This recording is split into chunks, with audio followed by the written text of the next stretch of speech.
Assalamualaikum warahmatullahi wabarakatuh. Anakku semuanya, apa kabar kalian di rumah? Semoga baik-baik saja. Hari ini kita bertemu lagi untuk pembelajaran IPA kelas 8, yaitu gerak pada benda. Tetapi sebelum kita menuju ke pembelajaran, ada beberapa pesan yang ingin saya sampaikan. Yang pertama adalah bahwa anak-anakku semuanya mohon untuk merangkum di buku semua materi yang sudah disampaikan. Khususnya untuk pembelajaran IPA, mohon dirangkum mulai dari gerak 1, 2, 3 dan hari ini gerak 4. Tetapi tidak hanya IPA saja, anak-anak harus merangkum semua mapel yang sudah disampaikan untuk kemudian dicatat atau dirangkum di buku. Nanti setiap akhir bulan harus dimintakan tanda tangan ke sekolah yang menunjukkan bahwa kalian sudah mengikuti pembelajaran dengan baik. Itu ya anak-anak. Jadi yang pertama, sekali lagi saya ulangi, mulai hari ini anak-anak harus merangkum semua materi yang disampaikan secara online, dirangkum mulai dari pertemuan pertama, dilihat lagi videonya, untuk kemudian setiap akhir bulan dimintakan tanda tangan ke wali kelasnya masing-masing. Jadi anak-anak datang ke sekolah setiap akhir bulan, minta tanda tangan wali kelas, kemudian anak-anak pulang kembali. Mohon untuk diperhatikan. Untuk yang kedua, untuk pelajaran saya IPA, anak-anak yang belum bisa yang belum mengerjakan tugas, mohon dengan sangat untuk segera dikerjakan, karena sudah saya cek dari pertemuan pertama gerak 1, gerak 2, gerak 3 itu masih ada anak yang belum mengerjakan. Mohon untuk segera dikerjakan. Untuk anak-anakku yang namanya mungkin belum ada di kelasnya, mohon dicari dulu di kelas yang lain. Jadi misalkan sekarang kalian di 8C, tetapi dulu mungkin pernah di 8A, mohon dicari dulu di 8A. Kalau tetap tidak ada, mohon segera menghubungi saya, biar nanti namanya saya masukkan. Untuk berikutnya, anak-anak yang pekerjaannya atau evaluasinya dilakukan secara belajarnya dilakukan secara berkelompok, mohon untuk tugasnya tetap atau evaluasinya tetap dikerjakan sendiri-sendiri. Jadi tidak satu tugas untuk bersama-sama. Itu juga mohon diperhatikan biar nanti namanya yang muncul adalah nama kalian sendiri-sendiri. Itu catatan dari saya. Satu lagi yaitu untuk anak-anak mohon mengerjakannya cukup 1 kali saja, karena ada beberapa anak yang mengerjakannya sampai 4 kali ya. Jadi tidak perlu demikian, hanya cukup dikerjakan 1 kali saja. Itu untuk awalan dari saya. Sekali lagi untuk hari ini kita akan belajar mengenai gerak pada benda yang nanti secara tuntas sudah saya sampaikan di video pembelajaran berikut. Mohon untuk diikuti dengan baik.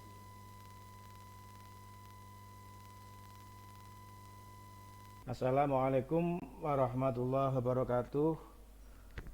Anak-anakku semuanya, hari ini kita ketemu lagi dalam pembelajaran IPA kelas 8 untuk bab gerak pada makhluk hidup, atau yang keempat ini bukan pada makhluk hidup, yaitu gerak pada benda.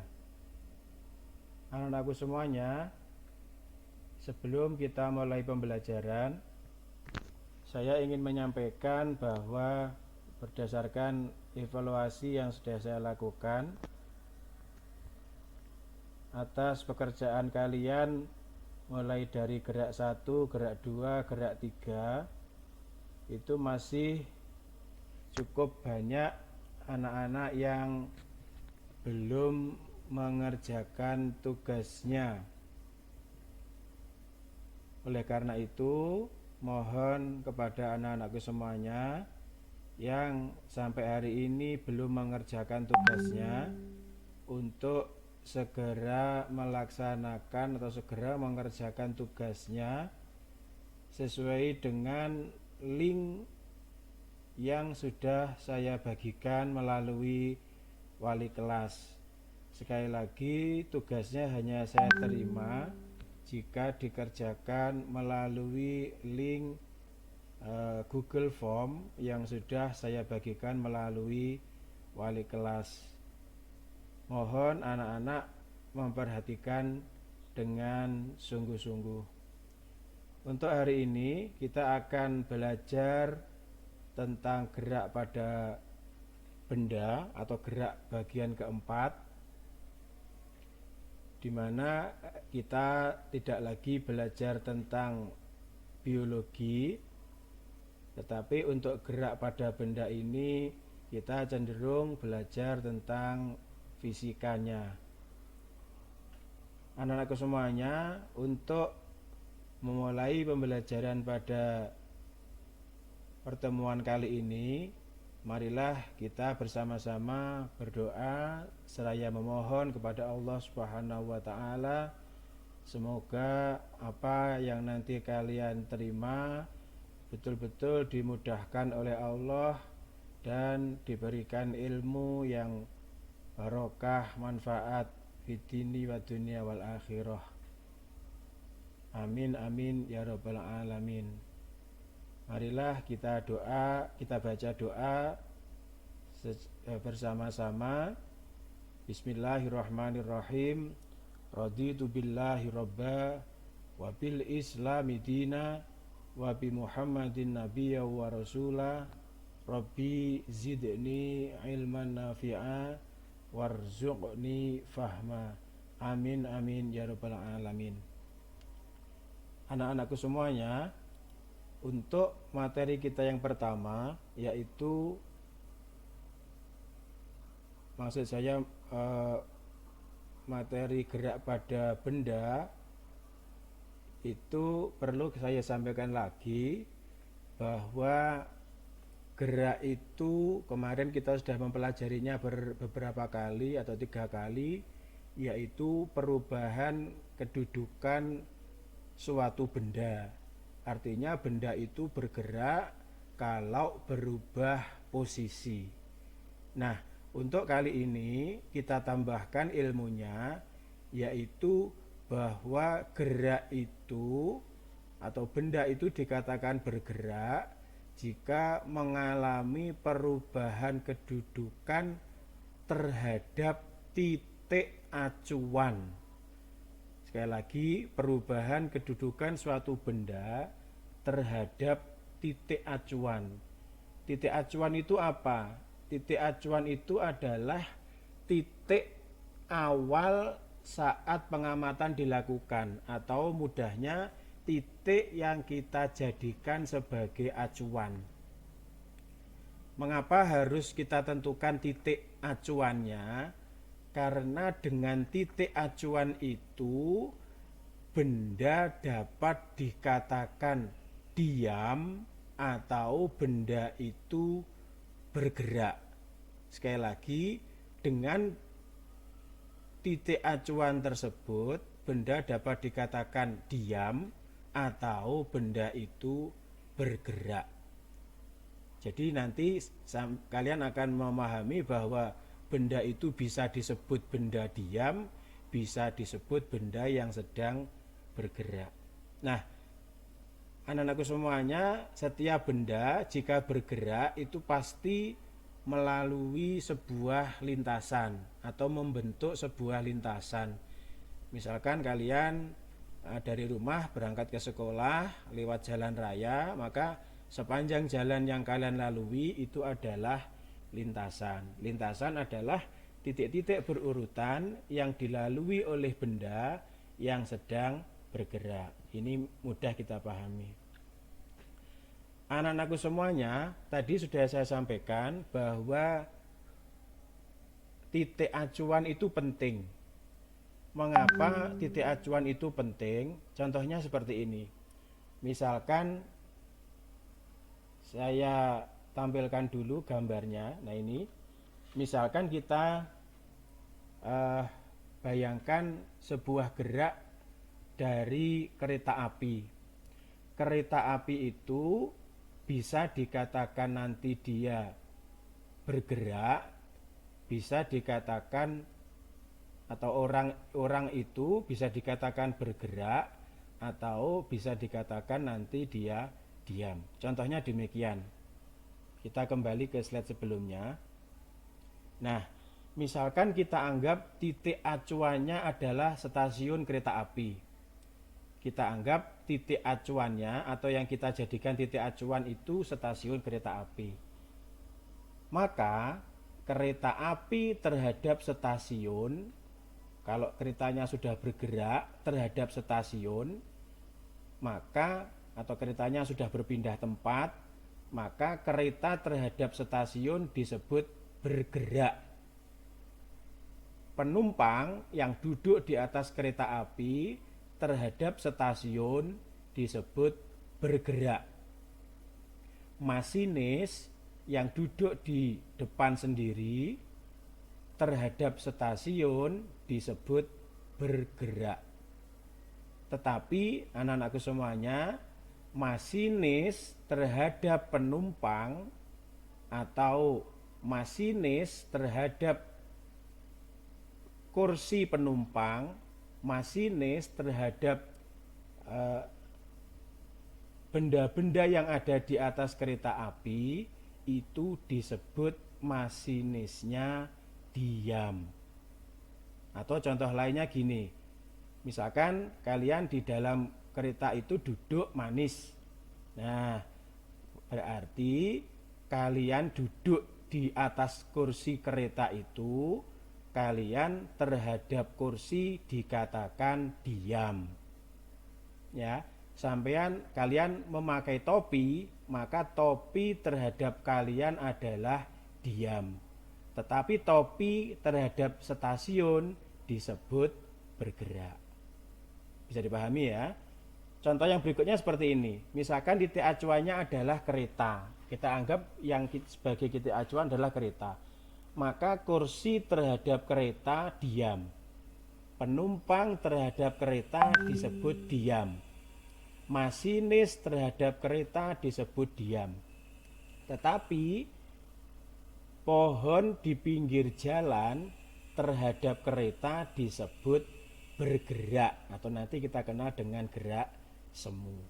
Jadi dari contoh-contoh ini anak-anakku semuanya, kalian bisa tahu bahwa gerak itu bersifat relatif. Jadi bisa disebut diam, bisa disebut bergerak, tergantung apa yang kita anggap sebagai titik acuannya. Untuk berikutnya, macam-macam gerak berdasarkan titik acuannya, seperti tadi yang sudah saya berikan contoh. Yang pertama adalah gerak semu, yaitu gerak yang tidak sebenarnya diam, tetapi seolah-olah bergerak. Itu disebut gerak semu. Misalkan yang sudah kita kenal dengan sangat umum, yaitu gerak semu harian matahari. Kita itu sebenarnya di bumi itu bergerak terhadap matahari. Mataharinya yang diam, tapi seolah-olah mataharinya yang bergerak dari timur ke barat. Itu disebut gerak semu. Atau waktu kita naik mobil, kita memandang ke arah jendela, kita memandang pohon-pohon yang indah, pohonnya seolah-olah berjalan ke belakang, menjauhi kita. Padahal sebenarnya kita yang bergerak menjauhi pohon. Itu disebut gerak semu. Untuk gerak nyata ya memang betul-betul gerak yang sesungguhnya. Seperti tangan kita gerakkan, mobil berpindah tempat, itu adalah gerak nyata. Untuk berdasarkan lintasannya, sebenarnya ada cukup banyak anak-anak, tapi tidak saya sampaikan semuanya, atau mungkin nanti ada pembahasan khusus di pertemuan berikutnya, yaitu gerak lurus jika lintasannya berupa garis lurus, gerak parabola jika lintasannya berupa parabola atau setengah lingkaran, dan berikutnya gerak melingkar jika lintasannya berupa lingkaran. Nah, untuk besaran-besaran dalam gerak, kalian di kelas 1 sudah mempelajari besaran pokok dan besaran turunan. Nah, di sini akan kita perdalam lagi besaran-besaran apa saja yang ada atau yang berkaitan dengan gerak. Yang pertama adalah jarak dan perpindahan. Anak-anakku semuanya, jarak itu adalah panjang lintasan atau total panjang lintasan yang ditempuh oleh suatu benda. Sedangkan perpindahan yaitu perubahan posisi yang dialami benda dari titik awal terhadap titik akhir, terhadap titik akhirnya. Jadi awalnya di mana, akhirnya di mana, itu yang dihitung sebagai jarak. Contohnya seperti ini. Nah, kalian bisa lihat untuk gambar yang pertama, gambar A, ini ya. Untuk gambar A, misalkan Joni berjalan dari sini. Nah, dari sini menuju ke sini. Yang jaraknya adalah 40 meter. Maka jarak yang ditempuh Joni adalah 40 meter dari sini ke sini. Tetapi perpindahan yang dialami Joni yaitu sama, 40 meter ke arah timur. Kalian bisa pahami bahwa gambar yang di atas itu berarti yang utara. Otomatis yang di sebelah sini adalah ke arah timur. Oke ya, mudah. Untuk gambar yang kedua atau gambar yang B, bisa kalian perhatikan di sini Joni bergerak lagi ke arah sini, atau saya sebut A, B, C. Joni berpindah ke posisi C. Nah, maka jaraknya adalah 70. Ini dari mana 70 itu? Di sini dia bergerak 40 meter, kemudian dia berbelok tegak lurus ke arah utara sejauh 30 meter. Berarti karena dia posisinya terakhir di sini, berarti jaraknya adalah di total 40 ditambah 70. Bisa dipahami ya? Tetapi untuk perpindahannya, karena posisi Joni terakhir di sini, perpindahannya itu 50 meter ke arah timur laut. Loh, kok bisa 50 meter? Dari mana? Karena perhatikan, perpindahan itu tidak dilihat dia jalan kemana, tetapi perpindahan itu hanya dilihat awalnya di sini, akhirnya di sini. Ya sudah, itu aja. Berarti yang diukur adalah dari A ke C sini. Kok ketemu 50 meter? Silahkan kalian hitung dengan rumus Pythagoras. Saya yakin kalian akan mendapatkan angka 50 meter. Bisa dipahami ya? Jadi sekali lagi, kalau jarak itu yang dihitung ke sini, A, B, ke C, ini yang dihitung jarak. Kalau perpindahan, yang dihitung hanya dari sini ke sini, dari A ke ke C tanpa mempertimbangkan dia berjalan ke arah mana. Misalkan kok Joni jalannya gini, gini, misalnya. Maka juga sama, yang dihitung awalnya di sini, terakhirnya di sini. Bisa dipahami ya? Untuk lebih mudahnya kita lihat contoh yang C. Joni berjalan memutar, mengelilingi lapangan. Dari sini, ke sini, ke sini, ke sini, kembali ke posisi semula. Nah, otomatis jaraknya kita total semuanya. 70 tambah 30. Kok 70? Berapa tadi? 40 ya. 40 tambah 30 tambah 40 tambah 30. Berarti Joni menempuh jarak sejauh 140 meter karena dari sini ke sini. Jaraknya 140 meter. Loh, lah perpindahannya kok 0? Kok bisa 0 dari mana? Kamu ingat, perpindahan itu tidak melihat dia berpindah kemana. Perpindahan itu hanya dilihat awalnya di sini, terakhirnya di sini. Berarti perpindahannya adalah 0. Bisa dipahami ya? Kalau jarak sekali lagi dari sini ke sini dihitung semua. Kalau perpindahan karena terawalnya di A kembali di A, maka perpindahannya adalah 0. Kalau di sini tadi awalnya di A, terakhirnya di C, maka dihitungnya di sini. Oke, kalau yang pertamanya di sini, terakhirnya di sini, maka jaraknya 40, perpindahannya 40. Saya yakin kalian bisa paham. Nah, untuk yang kedua, besaran pada dalam gerak itu adalah kelajuan dan kecepatan. Anak-anakku semuanya, kelajuan dan kecepatan itu dalam kehidupan sehari-hari sering dianggap sama. Biasanya seorang anak melaju dengan kecepatan. Nah, itu dalam fisika dibedakan. Kelajuan sendiri, kecepatan sendiri. Kalau kelajuan itu apa? Kelajuan itu berdasar pada jarak. Kamu ingat, kelajuan di sini ada huruf J, maka gandengannya adalah jarak. Kalau kecepatan di sini ada huruf P, maka bisa kalian ingat kecepatan itu berasal atau berhubungan dengan perpindahan. Kecepatan perpindahan, kelajuan jarak. Oke ya. Nah, jarak kelajuan itu adalah jarak yang ditempuh dalam waktu tertentu.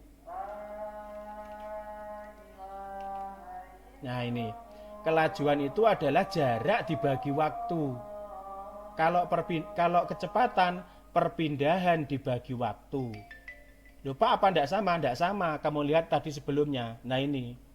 Kalau seperti ini posisinya di sini berarti jaraknya 70, perpindahannya 50. Berarti yang kamu masukkan ke dalam rumus 70 atau ya 70 dibagi waktunya berapa. Itu untuk jaraknya. Tapi untuk perpindahan, maka yang kalian masukkan adalah 50-nya. Ya, 50 dibagi waktunya berapa. Ini saya yakin kalian juga bisa paham. Sekali lagi, jarak itu berkaitan dengan kelajuan itu berkaitan dengan jarak, sedangkan kecepatan berkaitan dengan perpindahan.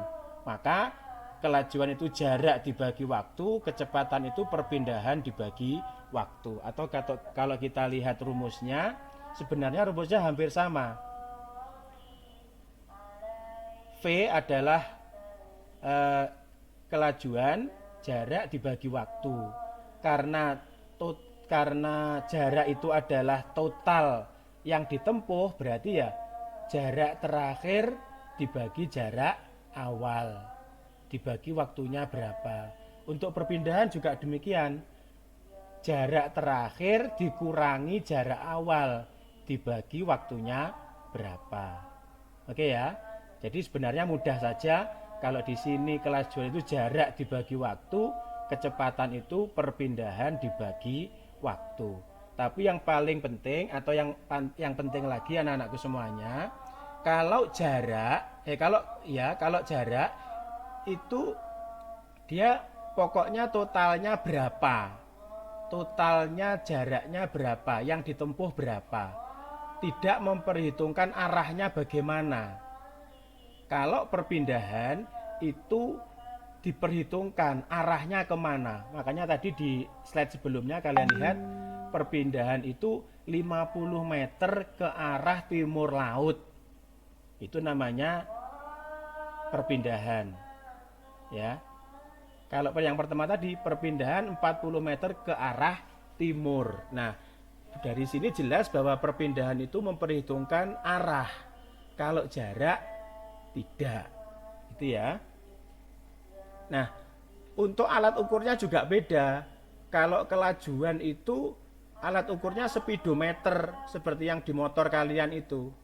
Jadi kalau di motor kalian menunjukkan misalkan angkanya 60, ya berarti 60 km per jam. Arahnya kemana? Tidak tahu, karena memang tidak memperhitungkan arah. Tetapi kalau kecepatan, alat ukurnya adalah GPS, ya, Global Positioning System. Nah, kalau di GPS kalian akan tahu, misalkan di situ tertulis angkanya 60 km per jam, maka sekaligus kalian juga tahu arahnya itu kemana. Saya yakin kalian sudah familiar dengan Google Map. Saya yakin GPS juga tidak masalah. Nah, ini contohnya ya. Tadi misalkan saya tampilkan lagi ya. Ini. Nah, ini misalkan jaraknya 70 dari sini ke sini. Ini 40 ditambah 30 berarti 70. Nah, dari sini ke sini perpindahannya adalah 50. Kalian hitung dengan rumus Pythagoras. Nah, bisa kita lihat hasilnya seperti ini. Misalkan kok waktunya sama 10 detik, 10 sekon, berarti kecepatannya adalah perpindahannya adalah 50 dibagi 10, sedangkan kelajuannya 70 dibagi 10. Mengapa 70? Karena yang dihitung adalah total jarak. Sehingga hasilnya juga beda. Loh, yang satu 5 meter per sekon ke arah timur laut, ya, karena kecepatan itu kaitannya dengan perpindahan dengan arah. Kalau kelajuan tidak, jawabannya juga beda. 70 dibagi 10 7 meter per sekon. Meskipun satuannya sama, kecepatan itu juga meter per sekon, kelajuan juga meter per sekon, jarak itu juga meter, perpindahan juga meter, waktunya juga sama, satuannya dalam sekon. Bisa dalam meter per sekon, bisa kalian konversi ke dalam kilometer per jam. Saya yakin tidak ada yang kesulitan. Anakku semuanya, yang terakhir, besaran-besaran dalam gerak, yaitu adalah percepatan.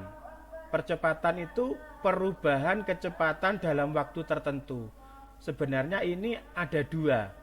Percepatan itu biasanya kita kenal dengan percepatan dan perlambatan. Kalau percepatan itu berarti semakin cepat, kalau perlambatan itu semakin perlahan atau diperlambat, ya. Contohnya yang percepatan itu misalkan setelah lampu merah, motornya kalian pacu, digas, nah itu namanya percepatan. Nanti kalau mendekati lampu merah lagi, motornya kalian rem, itu namanya perlambatan, ya. Saya harap kalian juga tidak mengalami kesulitan. Nah, jadi misalkan contohnya gini, semula kecepatan kalian 100, ini ya, V2. Sekarang kecepatan kalian 100, karena mendekati lampu merah, kecepatan kalian perlambatkan. Misalkan kecepatannya menjadi 20, ya, berarti 100 dibagi 20, dibagi waktunya berapa. Kalau mengalami itu untuk yang mengalami perlambatan maksud saya. Kalau mengalami percepatan, misalkan sekarang kecepatannya hanya 20 meter per sekon, kemudian menjadi 100 meter per sekon, maka 100 dikurangi 20 selama 2 detik misalkan, itu berarti mengalami percepatan. Itu nggih. Nanti kalau nilainya hasilnya adalah positif berarti mengalami percepatan. Kalau hasilnya negatif berarti mengalami perlambatan, atau hasilnya min berarti mengalami perlambatan, bukan motornya mundur ndak ya, tapi mengalami perlambatan. Untuk keterangannya itu adalah percepatan, satuannya meter per sekon kuadrat, delta V, ini bacanya delta V itu adalah perubahan kecepatan dibagi delta T, perubahan waktu atau selama waktu tertentu. Sekali lagi contohnya untuk percepatan itu gini. Misalkan semula kecepatanmu 20, berarti V satunya 20, terus kemudian motormu kamu pacu menjadi 100 kecepatannya, berarti V2-nya 100. Nah, V2-nya 100 dikurangi V1-nya 20, berarti 100 ya, dikurangi 20, 80. Misalkan selama 10 detik, berarti 80 dibagi 10 detik. Jawabannya percepatannya 8 meter per sekon kuadrat. Itu ya. Nanti bisa kalian baca ulang biar tidak mengalami kebingungan. Terus yang terakhir anak-anakku semuanya, sekali lagi untuk bab ini evaluasi untuk bab gerak pada benda atau gerak keempat, mohon evaluasinya ini bukan merupakan tugas atau bukan merupakan sesuatu yang memberatkan, tidak.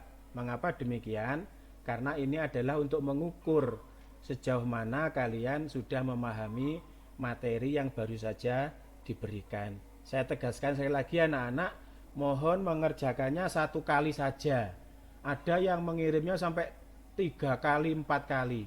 Buat apa ya? 1 saja. Saya anggap yang pertama itu yang betul, atau yang saya koreksi yang pertama. Terus tugas hanya saya terima jika dikirim melalui link. Anak-anak yang namanya tidak ada di kelas tersebut, mohon dicari dulu, mungkin akan ketemu di kelas sebelumnya. Misalkan kelasnya sekarang 8C, di 8C tidak ada. Coba dilihat dulu 8A. Saya yakin di kelas yang lain ada. Ya, tadi ada yang seperti itu soalnya. Terus untuk evaluasi gerak 3 yang tidak bisa mengirim, saya tegaskan lagi, itu karena file kalian terlalu besar. Jadi filenya itu maksimal hanya 1 MB. Bagaimana Pak caranya? Hasil pekerjaan kalian foto, tapi fotonya agak jauh dikit. Terus kemudian hasilnya foto kalian itu kalian screenshot. Di screenshot ya. Fotonya di screenshot, dipotong pada bagian yang akan dikirim saja, yang bagian kiri kanannya tidak usah, biar filenya tidak terlalu besar. Sekali lagi maksimal hanya 1 MB. Kalau 1 MB pasti bisa dikirim. Teman-temanmu sudah banyak yang bisa mengirim. Itu anak-anak untuk evaluasi gerak 4. Linknya sudah siap, silakan diakses ya. Ini semoga tidak ada lagi yang mengalami kesulitan untuk mengisi link tersebut. Yang terakhir dari saya harapkan yang mungkin masih bingung dibaca lagi, dibaca ulang ya. Kalian bisa menggunakan semua sumber belajar yang ada. Bisa pakai internet, bisa pakai buku, bisa tanya, bisa WA saya. Ya. Coba, tapi kalau WA mohon diberi nama. Jangan hanya bilang saya tapi tidak ada namanya. Itu nggih. Mohon dipelajari dengan baik. Semoga diberikan kemudahan oleh Allah Subhanahu wa taala untuk memahaminya. Itu anak-anak, terima kasih atas perhatiannya. kita akhiri pembelajaran hari ini dengan membaca hamdalah bersama-sama. Alhamdulillahirabbil alamin. Ihdinas siratal mustaqim. Assalamualaikum warahmatullahi wabarakatuh.